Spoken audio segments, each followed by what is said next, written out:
Lens basically एक transparent bye convex structure है, ठीक है।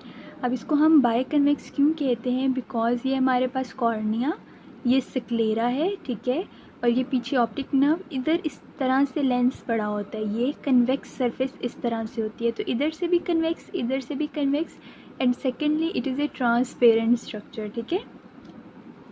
और ये कहाँ पे होता है, ये बेसिकली आयरस और विट्रियस के दरमियान में होता है। अगर आपको याद हो तो इस जगह पे आयरस था, ठीक है, एक पर्दा सा है जहाँ से लाइट जो है वो अंदर आती है आइज़ के, तो ये आयरस और ये पीछे विट्रियस ह्यूमर होता है, इसके दरमियान में होता है, ठीक है।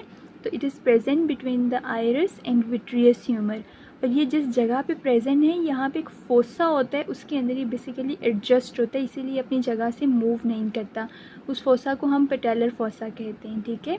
और लेंस ये कब डेवलप होता है, ये ड्यूरिंग डेवलपमेंट एक्टोडर्म से डेवलप होता है during 3rd week of gestation, और फिर ये कंटिन्यूसली पूरी लाइफ में ये ग्रो करता रहता है, ठीक है। ऐसा नहीं होता कि एक दफ़ा लेंस बन गया तो उसके बाद उसमें कोई चेंजिंग नहीं आएगी, ये ग्रो करता रहता है, क्योंकि लेंस की जो एपिथेलियम है वो कंटिन्यूसली फाइबर्स ले करती है और लेंस को बनाती रहती है, ठीक है। ये आपने बात याद रखनी है, जो इंटीरियर साइड की एपिथेलियम है वो लेंस को कंटिन्यूसली ग्रो करवाती है। देन नेक्स्ट क्या चीज़ है, रिफ्रैक्टिव इंडेक्स इसका हमारे पास लेंस का होता है 1.39 और कॉर्निया का होता है 1.376। ये कंपैरिजन अगर आप करके याद करोगे तो ज़्यादा अच्छे से याद हो जाएगा, ठीक है। और इसके जो हमारे पास है रिफ्रैक्टिव पावर कितनी होती है, वो होती है हमारे पास 15 to 20 डायोप्टर्स, ठीक है। हम लोगों ने कॉर्निया की कितनी बताई थी, कॉर्निया की होती है रिफ्रैक्टिव पावर, वो होती है 43 डायोप्टर्स, लेकिन लेंस की रिफ्रैक्टिव पावर कितनी है, वो है 15 to 20 डायोप्टर्स। अभी एक चीज़ यहाँ पे समझना बहुत ज़रूरी है कि रिफ्रैक्टिव इंडेक्स क्या होता है और रिफ्रैक्टिव पावर क्या होता है, ठीक है। Index basically it is the property of material, ये मटेरियल की प्रॉपर्टी है कि कितनी तेज़ी से इस लेंस के अंदर से लाइट ट्रेवल कर सकती है, ठीक है। Index is a property of material of the lens कि कितनी तेज़ी से यहाँ इस लेंस के अंदर से लाइट ट्रेवल कर सकती है। इसका मतलब कि अगर इंडेक्स ज़्यादा होगा, ये हमारे पास जो है वो लेंस काफ़ी थिक अगर होगा तो इंडेक्स मींस के लाइट की जो वेलोसिटी है वो कम हो जाएगी, लेकिन अगर इसके अंदर स्पेसेस हैं, लेंस इतना हार्ड नहीं है, तो फिर वेलोसिटी ज़्यादा उसकी लाइट इजीली पास कर सकेगी, ठीक है। आपने ये चीज़ याद रखनी है कि लाइट की जो स्पीड और लेंस के मटेरियल की density both are inversely proportional, और speed basically it is the index, ठीक है। तो जितना लेंस हार्ड होगा, सॉलिड होगा, उतना उसका रिफ्रैक्टिव इंडेक्स हमारे पास वेलोसिटी ऑफ लाइट उसके अंदर से कम होगी, ठीक है। अब ये रिफ्रैक्टिव पावर क्या है, पावर बेसिकली ये लेंस की प्रॉपर्टी है, जिस तरह वो हमारे पास उसकी लेंस के मटेरियल के उसकी या मीडियम की प्रॉपर्टी थी, ये हमारे पास लेंस की अपनी प्रॉपर्टी है कि लेंस कितना लाइट को कन्वर्ज करता है। तो अगर हमारे पास रिफ्रैक्टिव पावर ज़्यादा है तो वो लेंस ज़्यादा लाइट को रिफ्रैक्ट करेगा, मींस के सॉरी कन्वर्ज करेगा। Refraction is a property of material, उसको हम इंडेक्स कहते हैं, और power is a property of lens, उसको हम लोग क्या कहते हैं कि वो कितना लाइट को कन्वर्ज करता है। तो अगर हमारे पास पावर ज़्यादा है तो लाइट ज़्यादा कन्वर्ज करेगा और इमेज या तो रेटिना के ऊपर या रेटिना के आगे बनेगा, लेकिन अगर रिफ्रैक्टिव पावर कम है तो फिर वो इतना ज़्यादा कन्वर्ज नहीं करेगा और इमेज जो है वो दूर जाके बनेगा, ठीक है। तो ये चीज़ आपको मैं दोबारा बता देती हूँ कि ये मैंने क्या बताया है, ये हमारे पास क्या है, लेंस है, ठीक है, और ये हमारे पास रेटिना है। नॉर्मली जो हमारे पास ये रिफ्रैक्टिव पावर है लेंस और कॉर्निया की वो इतनी होती है कि वो इस इमेज को, ये जो यहाँ से लाइट आ रही है, उसको रेटिना के ऊपर जाके कन्वर्ज करते हैं, ठीक है। ये हमारे पास नॉर्मली होती है, ठीक है। लेकिन अगर ये जो रिफ्रैक्टिव पावर है लेंस की, अगर वो बढ़ जाए तो इसकी कन्वर्जेंस पावर बढ़ जाएगी। अब इमेज कन्वर्जेंस ज़्यादा होगी तो अब इमेज यहाँ पे बनेगा, ठीक है। लेकिन अगर इसकी रिफ्रैक्टिव पावर कम हो जाए, इसकी कन्वर्जेंस प्रॉपर्टी कम हो जाए, तो अब image away from the retina बनेगा। तो अब इन फ्रंट ऑफ रेटिना इसको हम मायोपिया कहते हैं, अवे फ्रॉम द रेटिना इसको हम हाइपरमेट्रोपिया कहते हैं। इसके बारे में हम अगेन बहुत डिटेल से बात करेंगे। यहाँ पे एक सिंपल एक कॉन्सेप्ट देना था कि ये होता क्या है, ठीक है। देन नेक्स्ट हमारे पास इसका स्ट्रक्चर, लेंस के सबसे बाहर इस तरह से हमारे पास क्या होता है, कैप्सूल होता है, ठीक है। कैप्सूल के अंदर ये हमारे पास एपिथेलियम होती है, ठीक है। इंटीरियरली और पोस्टीरियरली क्यूबॉइडल एपिथेलियम होती है। फिर उसके बाद ये फाइबर्स आते हैं, ठीक है। यहाँ से एपिथेलियम से फाइबर्स बनते हैं और वो फाइबर्स जो न्यूली फॉर्म्ड फाइबर्स हैं दे फॉर्म कॉर्टेक्स, और जो ओल्ड फाइबर्स हैं फिर वो अंदर काफ़ी कंडेंस होके इकट्ठे होके दे फॉर्म्स न्यूक्लियस, ठीक है। तो आपको ये बात पता होनी चाहिए कि ये हमारे पास कैप्सूल क्या है। एपिथेलियम आपको पता है हमेशा एक बेसमेंट मेम्ब्रेन के ऊपर ले करती है, ठीक है। तो यहाँ पे भी एपिथेलियम एक बेसमेंट मेम्ब्रेन के ऊपर पड़ी होगी और एपिथेलियम अंदर है, तो ये बेसमेंट मेम्ब्रेन बाहर है। तो capsule basically it is basement membrane of epithelium, ठीक है। एपिथेलियम हमारे पास इट इज़ क्यूबॉइडल एपिथेलियम। ये मेटाबॉलिज्म भी करती है और माइटोसिस भी करती है। ये एपिथेलियम कंटिन्यूस माइटोसिस और मेटाबॉलिज्म करती है। और ये एपिथेलियम है इंटीरियर साइड की जो लेंस के ये फाइबर्स प्रोड्यूस करती हैं, और ये fibres proteinaceous fibres basically lens को बनाते हैं, ठीक है। जो यहाँ से जो न्यूली फॉर्म्ड फाइबर्स हैं जो एपिथेलियम से बन रहे हैं वो कॉर्टेक्स बना देंगे, और जो फाइबर्स पुराने हो जाएंगे तो वो सेंटर में इकट्ठे होते जाएंगे, तो उसको हम न्यूक्लियस कह देते हैं। और लेंस की साइडों पे यहाँ पे जोन्यूल्स लगे होते हैं। ये जोन्यूल्स लेंस को यहाँ पे साइड पे सीलरी बॉडी होती है उसके साथ जोड़ते हैं।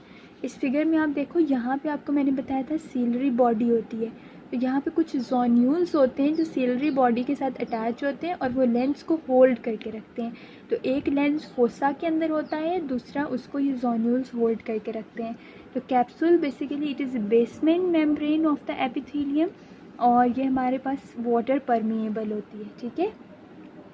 Then epithelium is the cuboidal epithelium, और इसकी माइटोटिक और मेटाबॉलिक बोथ एक्टिविटीज़ होती हैं, और ये एपिथेलियम है जो लेंस फाइबर्स प्रोड्यूस करती है। देन लेंस फाइबर्स मैंने आपको बताया इंटीरियर एपिथेलियम से बनते हैं। ये लेंस फाइबर्स जो न्यूली फॉर्म्ड फाइबर्स हैं वो एक कॉर्टेक्स बनाते हैं, और जो ओल्ड फाइबर्स हैं वो न्यूक्लियस बनाते हैं, ठीक है। अच्छा, कॉर्टेक्स के अंदर जो फाइबर्स हैं वो सॉफ्ट फाइबर्स होते हैं, लेकिन न्यूक्लियस के अंदर चूँकि चारों साइडों से फाइबर्स जो पुराने हो गए हैं वो कंडेंस होकर न्यूक्लियस बनाते हैं। न्यूक्लियस आपने हमेशा देखा होगा कि काफ़ी ज़्यादा थिक कंडेंस्ड स्ट्रक्चर होता है, तो मीन्स कि इसका रिफ्रैक्टिव इंडेक्स न्यूक्लियस का ज़्यादा होगा, ठीक है। लेकिन कॉर्टेक्स का रिफ्रैक्टिव इंडेक्स कम होगा because it is a soft structure. Then zonules ये लेंस को होल्ड करके रखते हैं, ठीक है। और होल्ड मैंने आपको बताया सीलरी बॉडी को इसको होल्ड करके रखते हैं। अच्छा, अब इसके ये आपको ये चीज़ पता होनी चाहिए कि जो हमारे पास जोन्यूल्स हैं वो इस तरह से, ये जो लेंस है और इधर सीलरी बॉडी का parts plicata part and this is the plana part, तो ये पार्ट्स प्लाइकेटा और प्लेना के साथ अटैच होते हैं, और इधर से ये इसके लेंस के इक्वेटर के ऊपर अटैच होते हैं, ठीक है। तो ये इक्वेटर और ये हमारे पास यहाँ से सीलरी बॉडी के साथ अटैच होते हैं, और ये MCQ UHS में आ भी चुका है, ठीक है। इसकी अटैचमेंट्स जोन्यूल्स की पूछी हुई है। फिर इसकी कॉम्पोजिशन बहुत इंपॉर्टेंट है कि ये लेंस वाटर से प्रोटीन से मिलके बनता है, ठीक है। Protein is 34% and water is 66%, ये आपको पता होना चाहिए, ठीक है। अब मैंने आपको बताया था कि लेंस की एपिथेलियम मेटाबॉलिज्म और माइटोसिस दोनों करती है। तो इसका जो मेटाबॉलिज्म है वो वहाँ पे एनारोबिक ग्लाइकोलाइसिस, एरोबिक ग्लाइकोलाइसिस और HMP शंट तीनों इसके अंदर मेटाबॉलिज्म्स होते हैं सबसे ज़्यादा, लेकिन एनारोबिक होता है क्योंकि यहाँ पे लेंस के अंदर प्रॉपर्ली ब्लड वेसल्स नहीं होती because it is A transparent structure. Refractive power मैं ऑलरेडी आपको एक्सप्लेन कर चुकी हूँ। एक्योमोडेटिव पावर इज़ वेरी इंपॉर्टेंट, इसमें से MCQs भी आते हैं। तो बर्थ पे एक्योमोडेटिव पावर कितनी है, 25 ईयर्स में, 50 ईयर्स में, ये आपने याद करना है। एक्योमोडेटिव पावर होती है कि किसी भी चीज़ को क्लियरली देखने की एबिलिटी। तो बच्चों के अंदर क्लियर देखने की एबिलिटी बहुत ज़्यादा होती है, एडल्ट्स में थोड़ी कम, और ओल्ड एज में दिखाई नहीं देता या बहुत कम देता है। तो आपको ये तीनों चीज़ों का फ़र्क पता होना चाहिए। पावर, रिफ्रैक्टिव पावर लेंस की कन्वर्जेंस प्रॉपर्टी है। Refractive index speed of light की प्रॉपर्टी है, ठीक है, कि लाइट की स्पीड के साथ ट्रेवल करती है लेंस के अंदर। और ये क्यूमुलेटिव पावर क्लियर देखने की प्रॉपर्टी है, ठीक है।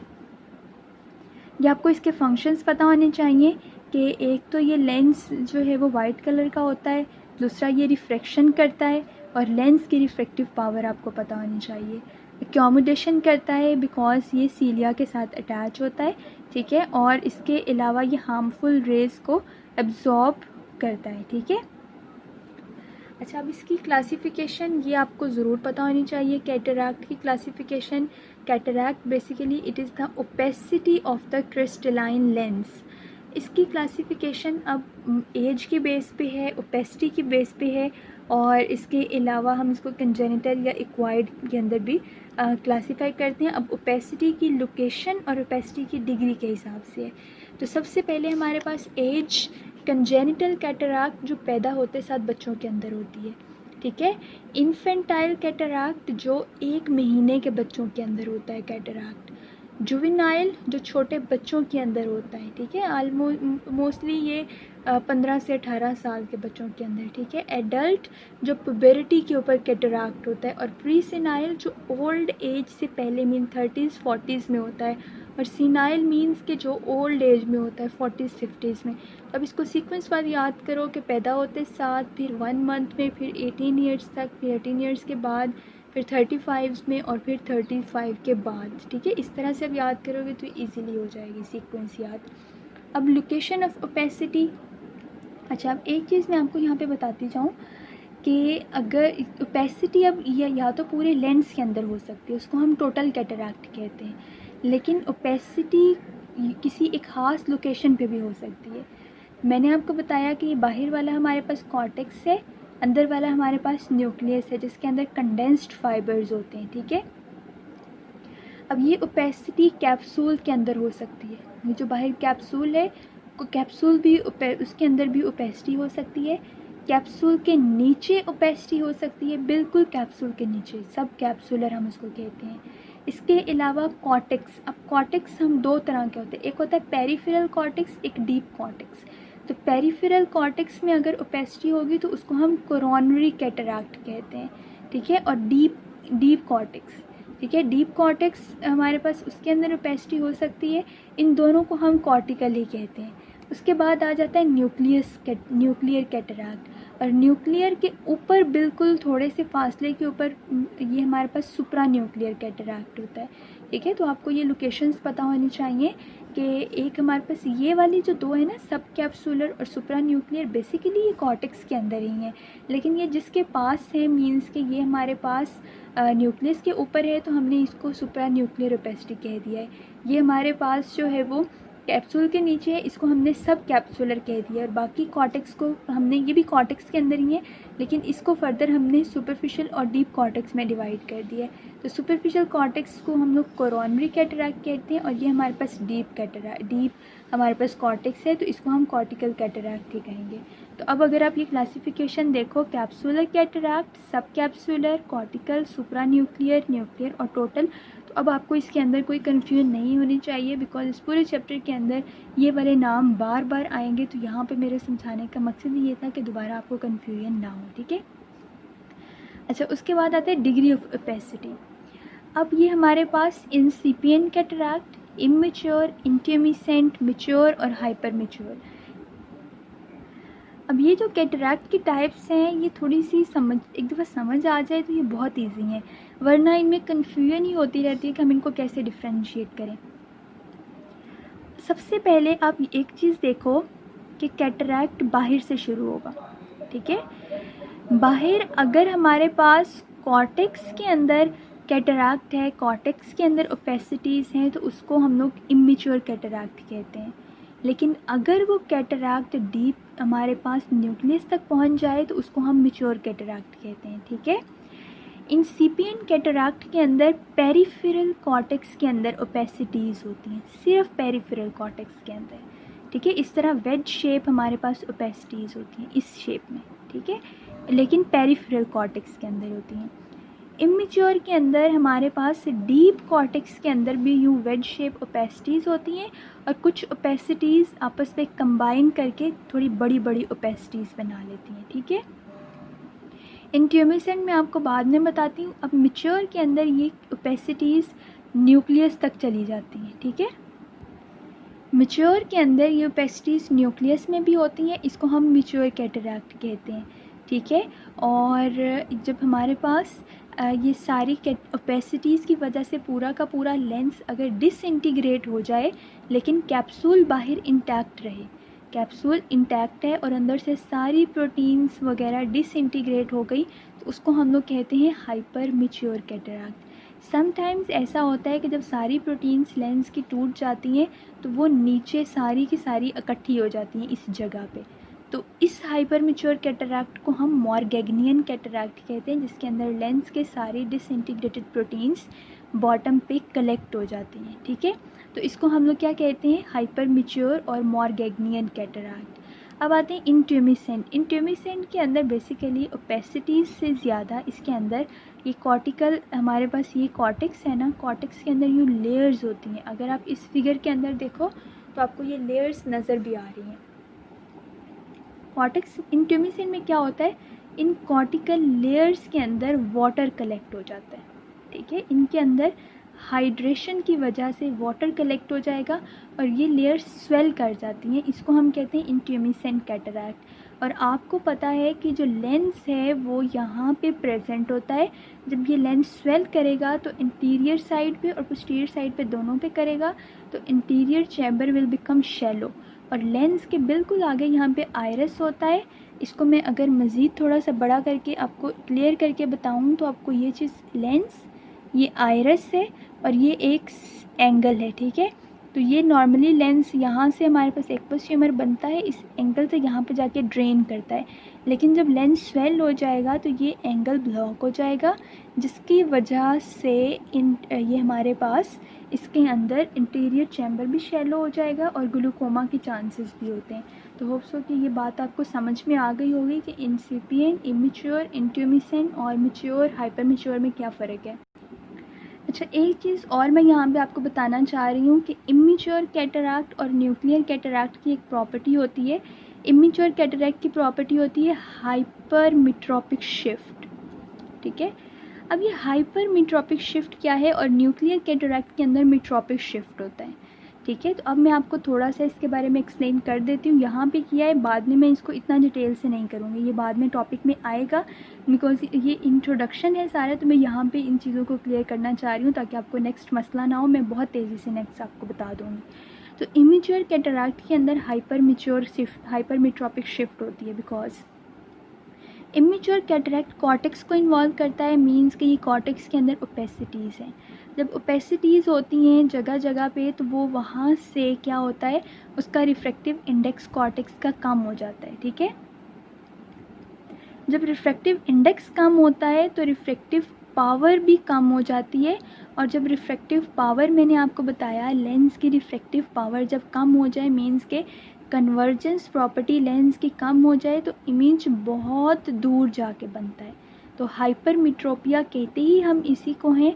फॉर साइटेडनेस के अंदर image for away from retina बनता है, ठीक है। तो आप इस निमोनिक को ऐसे याद कर लो कि हाइपरमेट्रोपिया कहते हैं हम फॉर साइटेड को, और फॉर साइटेड के अंदर इमेज फॉर मीन दूर बनता है, ठीक है, रेटिना से दूर बनता है।